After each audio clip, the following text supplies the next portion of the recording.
ഒരു ഇത്തിരി പഴക്കമുള്ള സംഭവമാണ്. ദക്ഷിണാഫ്രിക്കയിൽ നിന്നും ഇന്ത്യയിലേക്കുള്ള മോഹൻദാസ് കരംചന്ദ് ഗാന്ധി എന്ന വക്കീലിൻ്റെ വരവാണ് ഇന്ത്യൻ സ്വാതന്ത്ര്യ സമരത്തിൽ പുതിയ ഒരു ദിശാബോധം നൽകിയത്. 1917 ബീഹാറിലെ ചമ്പാരനിൽ ബ്രിട്ടീഷുകാർക്കെതിരെ മഹാത്മജിയുടെ നേതൃത്വമുള്ള ആദ്യ സത്യഗ്രഹ സമരം സംഘടിപ്പിക്കപ്പെട്ടു. ചമ്പാരൻ സമരം ഇന്ത്യൻ സ്വാതന്ത്ര്യ സമരത്തിൽ ഏറ്റവും വലിയ ഏടായി എന്നുള്ളത് പ്രിയപ്പെട്ട പ്രേക്ഷകർക്കറിയാം. ബ്രിട്ടീഷ് ഭരണകൂടത്തിൻ്റെ കീഴിൽ സ്വന്തം ഭൂമിയിൽ കർഷകർക്ക് ഇഷ്ടമുള്ള കൃഷി ചെയ്യാൻ അന്ന് ഒരു സ്വാതന്ത്ര്യം ഉണ്ടായിരുന്നില്ല. പകരം ഉയർന്ന നികുതി കൊടുത്തുകൊണ്ട് നിലം കൃഷി ചെയ്യാൻ അവർ നിർബന്ധിതരായി. ഇത് കർഷകരെ കടുത്ത ദാരിദ്ര്യത്തിലേക്ക് തള്ളിവിട്ടു. അവരുടെ ജീവിതം അവർക്ക് മുന്നോട്ട് കൊണ്ടുപോകാൻ കഴിയില്ല. അവർ പൊറുതിമുട്ടി തുടങ്ങി. ഇതറിഞ്ഞ മോഹൻദാസ് കരംചന്ദ് ഗാന്ധി ചമ്പാരനിലെത്തി. കർഷകരുടെ പ്രശ്നങ്ങൾ അദ്ദേഹം കേട്ടു. ബ്രിട്ടീഷുകാർക്കെതിരെ ശബ്ദിക്കാൻ കർഷകർക്ക് വലിയ പേടിയായിരുന്നു. കാരണം തോക്കേന്ത്യ ബ്രിട്ടീഷുകാർ കർഷകരോട് നിർദ്ദയമായ നിലപാടുകൾ എടുത്തിരുന്നു. കാഴ്ചയിൽ വെടിവെക്കാനൊക്കെ അവർക്ക് യാതൊരു ബുദ്ധിമുട്ടും ഉണ്ടായിരുന്നില്ല ആ കാലത്ത്. എന്നാൽ മോഹൻദാസ് അവർക്ക് ആത്മധൈര്യം പകർന്നു. ദക്ഷിണാഫ്രിക്കയിലെ തൻ്റെ അനുഭവ പാഠങ്ങൾ മുഴുവൻ ഉള്ളിൽ ജീവിപ്പിച്ചുകൊണ്ട് അദ്ദേഹം കർഷകർക്ക് നേതൃത്വം നൽകി.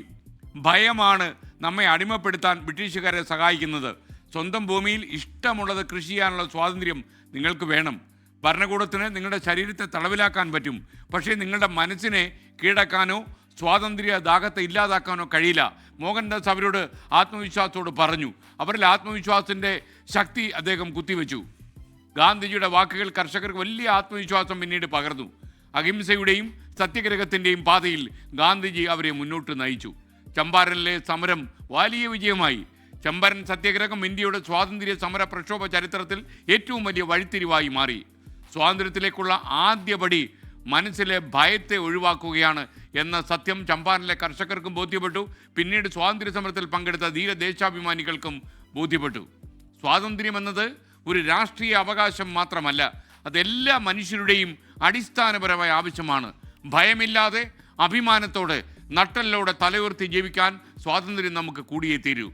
സ്വാതന്ത്ര്യം തന്നെ അമൃതം, സ്വാതന്ത്ര്യം തന്നെ ജീവിതം.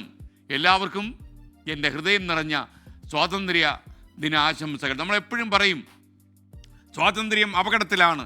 നിങ്ങൾ മുഴുവൻ കരുത്തും ഉപയോഗിച്ച് അത് സംരക്ഷിക്കൂ. Freedom is in danger, protected from all dangers എന്ന വിവരമുള്ള ആൾക്കാർ പറയും. സ്വാതന്ത്ര്യം അപകടത്തിലാക്കാൻ അത് ഇപ്പോഴായാലും എപ്പോഴായാലും നമ്മൾ അനുവദിക്കാൻ പാടില്ല. കാരണം സ്വാതന്ത്ര്യം പ്രാണവായുവിനേക്കാൾ പ്രധാനമാണ് എന്ന് നമ്മൾ തിരിച്ചറിയുക. ഒരിക്കൽ കൂടി സ്വാതന്ത്ര്യ ദിനാശംസകൾ.